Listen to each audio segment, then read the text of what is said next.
Ja, was bedeutet im Endeffekt eigentlich zu tanzen und mit anderen Leuten zusammenzukommen, was gemeinsam zu erleben.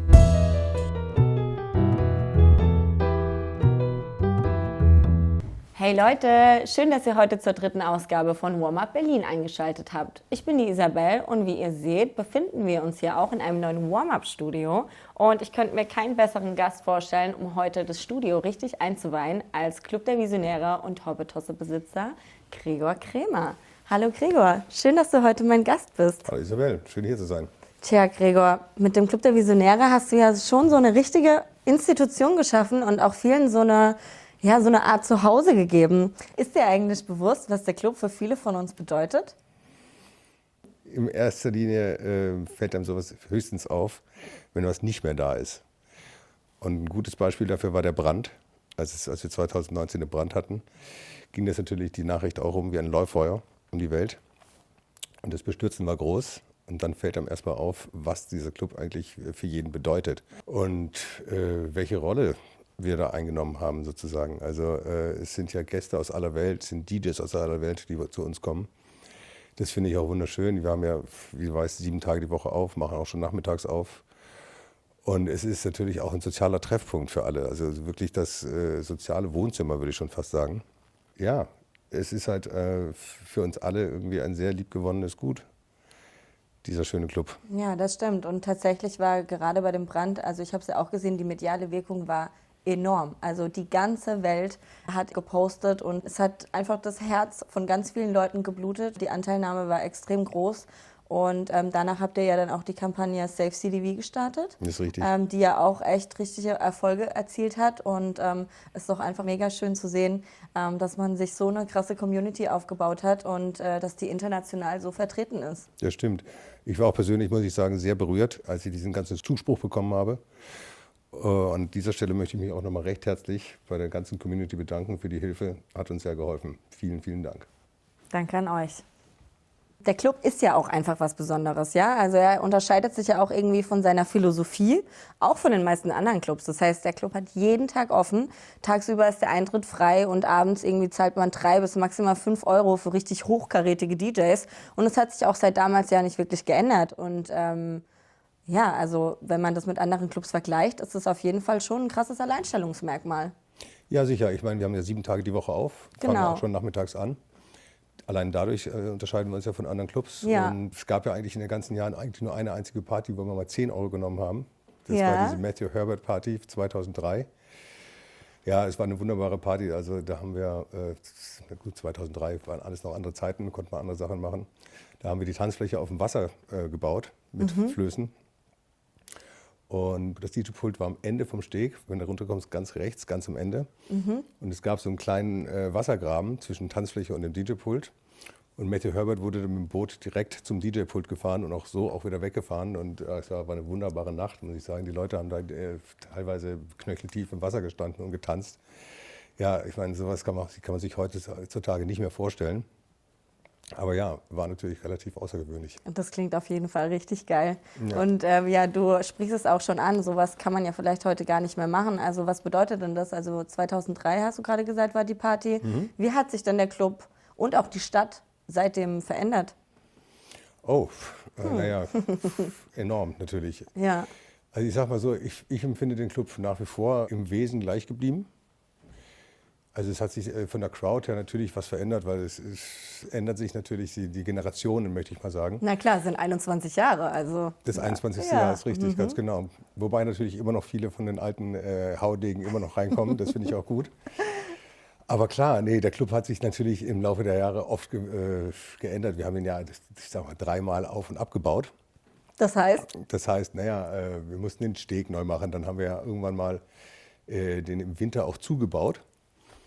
Das fing damit an, dass wir eigentlich eine Sommerabschlussparty feiern wollten. Im Herbst war das schon und ich hatte so eine riesengroße Plane und habe meinen Jungs gesagt, die sollen doch mal bitte so ein Gerüst aufbauen, wo wir die erstmal drauf tun. Und als ich dann sah, wie das aussah, dachte ich, oh, das ist ja wirklich hervorragend. Lass uns doch bitte jetzt auch noch die Seiten zubauen. Und schwuppdiwupp hatten wir eigentlich einen schönen Winterclub auch. Ah, und da sind ja die legendären Silvesterpartys Richtig, ganz passiert, genau. ne? Ja, krass. Und in welchem Jahr war das dann? Das war einmal 11 auf 12 und 12 auf 13. Gibt es noch irgendetwas, wo du sagen würdest, das hat sich extrem verändert? Oder wie schon gesagt, auch in der Stadt Berlin? Also ich kann mir schon vorstellen, dass es vielleicht jetzt mehr Auflagen gibt oder dass man einfach nicht mehr so frei feiern kann wie vielleicht damals. Absolut. Also ich meine, die Stadt war ja seinerzeit noch im Umbruch und es war eigentlich alles möglich. Also ist ja heutzutage nicht mehr denkbar, sozusagen solche Flöße dahin zu bauen. Und ich meine, es war ein großer Spielplatz im Endeffekt. Die Nachbarn waren auch noch etwas toleranter. Inzwischen ist es natürlich ein bisschen schwierig mit den neu herangezogenen Nachbarn, die sich schnell gestört fühlen. Und überhaupt, die ganze Stadt war, ich glaube, etwas liberaler, würde ich sagen, in der Zeit. Aber im Wesen, will ich mal sagen, freue ich mich nach wie vor, dass wir hier in Berlin eigentlich einen sehr guten Standort haben, verglichen weltweit mit anderen Städten. Denke ich mal, ist Berlin nach wie vor ein sehr guter Standpunkt. Ja, das finde ich auch. Also ich habe jetzt leider diese Anfangszeit vom CDV ja leider auch nicht mitbekommen. Aber für mich ist Berlin trotzdem vergleichsweise zu anderen Städten immer noch wesentlich freier. Und also ich fühle mich hier trotzdem gut aufgehoben, würde ich sagen. Ja, ich auch. Hoffen wir, dass es so bleibt. Also Hoffen wir, dass es so bleibt. Wir befinden uns ja auch in einer krassen, schwierigen Ausnahmezeit gerade. Und zu der Frage, die mich und vermutlich auch die Community da draußen brennend interessiert, was glaubst du denn, wie es jetzt mit dem Club weitergeht, Gregor?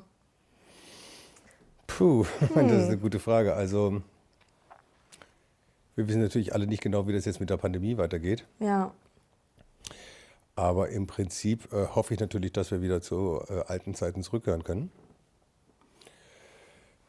Ich weiß jetzt nicht genau, wie das umgesetzt werden soll. Jetzt gerade durch diese Pandemie ist es natürlich sehr schwierig, jetzt einen Clubbetrieb im Sinne von Zusammenkunft von Tanzen. Genau, Tanzveranstaltungen zu machen. Und insofern bin ich natürlich sehr gespannt, was uns jetzt die Politik hier ermöglichen wird und was nicht.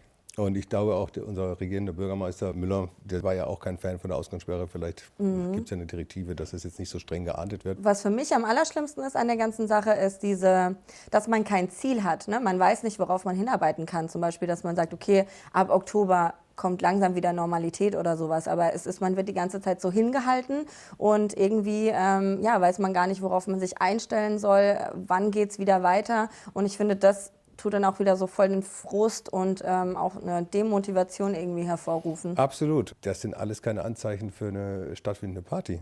Aber wie man sieht, sind ja andere Länder da schon ziemlich viel weiter. Also zum Beispiel Russland oder halt auch Mexiko, USA, England. Da geht es ja überall schon wieder langsam los. Beziehungsweise ich glaube, die Russen sind schon wieder voll dabei. Ich glaube, bei denen war auch gar nicht so eine lange Pause, ehrlich gesagt. Ja. Und ich meine, das stimmt. Wir haben natürlich auch Freunde in Moskau. Und da erkundige ich mich auch immer. Sag mal, wie macht ihr das? Also ihr habt Partys, keine Masken, kein Abstand. Wie ist es da? Werden Leute krank? Und scheinbar läuft das irgendwie gut. Also es hat keine großen Auswirkungen. Ich verstehe es nicht ganz genau. Klar, in anderen Ländern, in England hat man jetzt ja auch in Liverpool dieses Festival gemacht mit 5.000, 6.000 Leuten. Genau, ja, diesen Testlauf sozusagen. Genau, die Ergebnisse gibt es, glaube ich, noch nicht. Ich weiß es gar nicht, um ehrlich zu sein. Genau, aber den Ansatz fand ich natürlich schon mal ganz gut, muss ich sagen, dass man sowas macht. Ja. Und ehrlich gesagt spricht ja auch nichts dagegen, also wenn man ein gutes Hygienekonzept hat, sowas zu machen. Und da gibt es ja sehr viele, die das tatsächlich auch schon letztes Jahr ausgearbeitet haben. Deswegen habe ich natürlich irgendwie die Hoffnung, klar, dass es irgendwie weitergeht. Und man muss irgendwie auch passioniert bei der Sache bleiben, um das Ganze zu überstehen. 100% bin ich deiner Meinung, auf jeden Fall. Aber wie du schon sagst, also man sollte irgendwie mal so ein Ziel vor Augen haben. Das sehe ich halt gerade nicht so richtig. Also das ist kein richtiges Licht am Ende des Tunnels zu sehen, meines Erachtens gerade. Ja. Aber zum Thema hoffnungsvoll. Du bist auf jeden Fall hoffnungsvoll und hältst dich ja aber auch trotzdem weiterhin bei Laune mit neuen Projekten. Und wie zum Beispiel hier auf dem Arena-Gelände. Vielleicht möchtest du uns ja ein bisschen was erzählen, was du schon wieder alles geplant hast und was uns so erwartet. Ja, also wir haben vor 2 Jahren, vor dem Brand, haben wir diesen Flohmarkt hier übernommen. Das Ganze kam eigentlich zustande, weil wir ein neues Büro brauchten. Und so sind wir mehr oder minder wie die Jungfrau zum Kinde zu diesem ganzen Ort gekommen. Gut, ich bin seit 27 Jahren hier. Das liegt natürlich dann nahe. Und ja, abgesehen davon, dass es mein Zuhause ist, sind das natürlich wunderbare Räumlichkeiten, wo man sehr viel kreative Freiraum hat, möchte ich mal sagen. Also hier sollen Studios entstehen, der Markt geht natürlich weiter, der Flohmarkt soll erweitert werden, natürlich mit gewissen Food-Konzepten auch. Ausstellungen wollen wir machen. Also im Grunde genommen ist es auch so ähnlich wie der Club des Senere, soll das auch so ein Hub werden für Künstler und Besucher aus aller Welt. Aber die Lage ist natürlich auch super. Es ist ja praktisch das ganze Arena-Gelände, beziehungsweise der Markt liegt ja genau zwischen dem CDV und der Hoppetosse. Absolut. Und da schaffst du jetzt so künstlerische Räume, das finde ich einfach super. Und ich finde es auch schön, mit Warm-Up Berlin ein Teil von dem ganzen neuen Projekt zu sein. Ja, das freut mich. Und ja, ich freue mich auf jeden Fall, das ganze Baby wachsen zu sehen und bin gespannt, was alles kommt. Gut, ich meine, wir haben hier gute Möglichkeiten, auch Konzerte zu machen. Mehr als im Club de Genere, allein durch die Räumlichkeiten und weil wir das natürlich auch zu anderen Tageszeiten machen können. Wir werden keine großen Probleme haben, denke ich, hier mit den Nachbarn. Also da freue ich mich. Das ist sehr gut. Immer gut. Da freue ich mich eigentlich schon sehr drauf, ja. Und diese Konzerte könnten ja eventuell unter bestimmten Konzepten tatsächlich auch schon dieses Jahr losgehen. Absolut. Okay. Das klingt vielversprechend, alles klar. Dann wir werden bestimmt noch weiteres darüber erfahren, Leute. Bleibt dran. Und ja, aber Gregor, du machst immer so viel. Woher ziehst du denn deine Motivation? Also was treibt dich am meisten an? Was treibt mich am meisten an? Also mir macht es wahnsinnig Spaß, neue Räume zu schaffen. Das ist vielleicht so ähnlich wie bei einem Musiker-Produzent. Also der Musik produziert, der versucht ja auch so eine Art Raum zu schaffen. Also wenn ich mir jetzt die Tracks von unserem lieben Ricardo anhöre, da bin ich immer sehr fasziniert, was wieder das schafft, irgendwie so einen neuen Raum, also richtig räumlichen Sound zu machen. Ich weiß, was du meinst. Das nimmt den ganzen Raum so ein. Ganz genau. Und wenn man da die richtige Anlage hat, also ein guter Freund von uns, der Basil, Martion Audio, baut ja sehr schöne Boxen, wie man sieht hier. Genau, hier die wunderschönen Bullfrogs. Genau, das wollen wir hier auch einbauen. Also Soundsysteme von Basil. Und mich fasziniert es halt sozusagen, was zu sehen. Mir macht es halt wahnsinnig Spaß, sowas umzusetzen dann.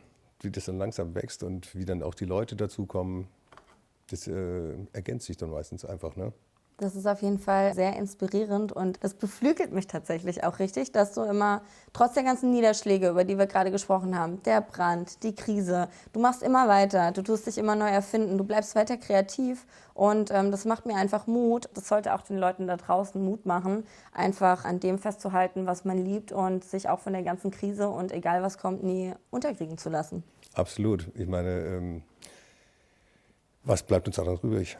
Als weitermachen. Natürlich. Genau. Und ich meine, da brennen wir doch dafür. Ja, so sieht's aus. Insofern sollten wir da alle weitermachen. Das sehe ich auch so. Ja, da bin ich ganz bei dir. Sehr, sehr schön, Gregor. Darf ich mal eine Frage stellen? Aber natürlich, was du willst. Du bist ja Bookerin. Ja. Wie kommst du denn jetzt gerade zurecht?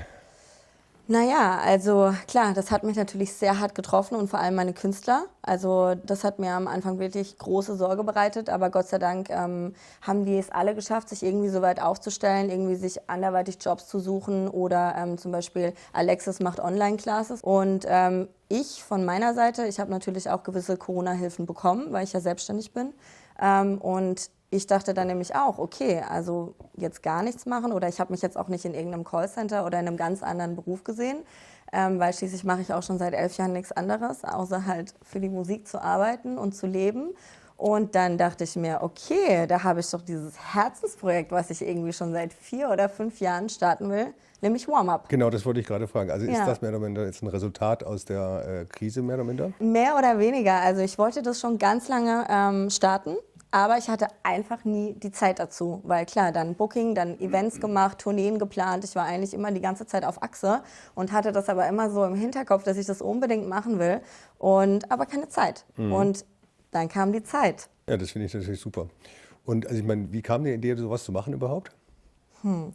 Also die Idee, sowas zu machen, war eigentlich mehr oder weniger tatsächlich die Message an sich. Ja, also ich für meinen Teil, ich habe zum Beispiel furchtbar viel von den älteren Generationen gelernt. Ich habe ja auch mal bei Cocoon gearbeitet und so.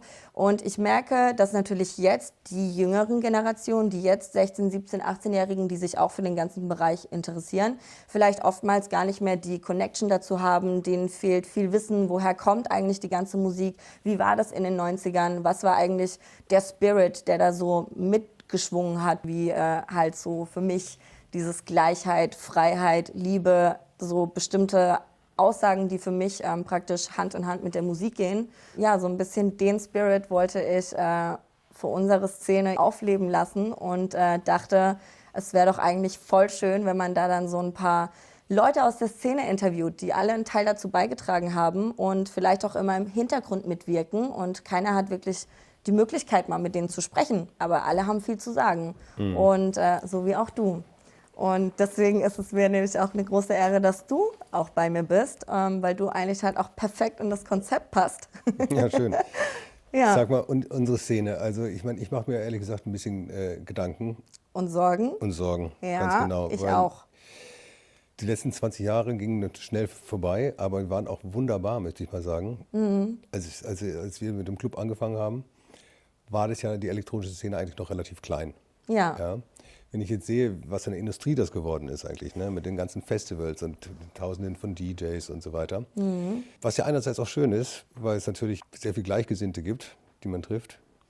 Aber ja, was ist denn davon übrig geblieben? Das frage ich mich jetzt gerade. Und jetzt kommt eben so eine Pandemie und lässt das Ganze erstmal zerbrechen, möchte ich mal sagen. Am Anfang ist ja alles irgendwie mehr oder weniger underground. Und dann kommt ja auch immer auch der Mainstream dazu. Ist ja eigentlich auch klar, weil desto länger es etwas gibt, So ist desto es. mehr Leute mögen es, fühlen es und dann wird es halt immer verkommerzialisiert. Aber ich brenne schon auch für die Authentizität. Ja, was bedeutet im Endeffekt eigentlich zu tanzen und mit anderen Leuten zusammenzukommen, was gemeinsam zu erleben? Genau, die Begegnung auf der Tanzfläche, Genau. das einfach nur zu sein und zu leben und zu genießen. Und vielleicht hat ja praktisch auch die ganze Krise dann auch durch diesen Umbruch und dass jetzt alles auf den Nullpunkt gefahren wird, auch vielleicht wieder ein Du meinst ein Reset? Reset. Hast du keine Angst, dass es jetzt irgendwie bleibende Spuren hinterlässt? Ich bin mir auch sicher, dass es bleibende Spuren hinterlassen wird, weil einfach auch sehr viele Leute werden einfach nicht überleben. Viele Clubs, viele Veranstalter, viele Eben. Agenturen, vor allem auch in anderen Ländern, weil die meisten Länder haben ja tatsächlich einfach gar keine Unterstützung bekommen, wie jetzt zum Beispiel wir hier in Deutschland. Das heißt, da gibt es schon ein extremes Clubsterben. Das haben wir schon hinter uns. Also viele sind einfach schon weg. Und das ist natürlich schrecklich, aber deswegen meine ich, kommt ja dann auch immer wieder was Neues. Und wie sich das Neue dann herauskristallisieren wird oder vielleicht geht es wieder los mit kleineren Partys oder es wird alles lokaler gebucht oder ich kann es noch nicht richtig abschätzen, aber es ist so eine Mischung aus Angst und Aufregung und ein bisschen Euphorie vor dem, was dann kommen wird. Okay, die Euphorie habe ich zwar noch nicht so richtig, muss ich ganz ehrlich Ich wollte sagen. jetzt nämlich fragen, wie ist es denn für dich? Nee, eine Euphorie sehe ich jetzt hier gerade nicht. Also Ja. es ist auch tatsächlich bei uns so. Also wir sind längst nicht über den Berg, ehrlich gesagt. Da hängen ja auch eine Menge Arbeitsplätze dran, muss ich auch dazu Ja. sagen. Und wie wir vorher schon sagten, also solange man da jetzt kein klares Ziel vor Augen hat, halte ich das für sehr, sehr schwierig. Ne? Also, allerdings habe ich auch noch die Hoffnung, dass wir da schnell wieder rauskommen, um endlich wieder auch zusammen tanzen zu können. Ja. Und diese soziale Komponente auch wieder erleben können, weil ich finde, der Club hat ja auch wirklich eine ganz wichtige Rolle eigentlich im Endeffekt in unserer Gesellschaft. Ich meine, man geht ja in den Club, um zu tanzen, um seine Freunde zu treffen, um sich auszutauschen. Ja. Und, Neue Leute zu treffen. und auch neue Leute zu treffen, Ja. richtig. Und im Endeffekt spricht man jetzt momentan immer nur von Social Distancing. Ja, es Das ist- finde ich etwas befremdend, muss ich ganz ehrlich sagen. Aber, und das kommt schon wie so ein Dogma immer, Social Distancing. Wer mir wirklich leid tut, ist jetzt gerade die ganz junge Generation. Leute, die jetzt irgendwie 20 sind, die eigentlich in die weite Welt ausstreuen wollen und jetzt irgendwie hier gefesselt sind Horror. und auch noch nicht mal mit ihren Freunden um die Häuser ziehen können, irgendwas machen können. Das ist natürlich schon... Also für mich ist auch dieses Social Distancing ist eigentlich so das Schlimmste, was man mir antun kann, weil tatsächlich unter Leute zu gehen und zu tanzen ist halt auch eigentlich mein Leben. Und Ja, meinst du auch? ja, ich weiß. Deswegen müssen wir irgendwie dafür kämpfen, ja, dass wir das auch bald noch alle wieder machen können. Ja, aber wie kämpfen wir denn darum? Was ist denn die adäquate Form, sich da hörbar zu machen? Sowas wie wir hier gerade machen zum Beispiel, oder? Ja, ich hoffe ich doch, ja. Also ich meine natürlich weiter, so wie was du machst, trotzdem weiter auch für unsere Branche vielleicht arbeiten, sich umorientieren, weiter kreativ sein und nicht aufgeben. Das ist auf jeden Fall ja auch schon mal ein wichtiger Punkt. Ja klar, auf jeden Fall. Aber ich finde es auch genau gleichzeitig wichtig, dass man irgendwie das alles mal ein bisschen hinterfragt. Man oktroyiert uns sehr viel auf momentan, muss ich sagen. Und muss es einfach hinnehmen.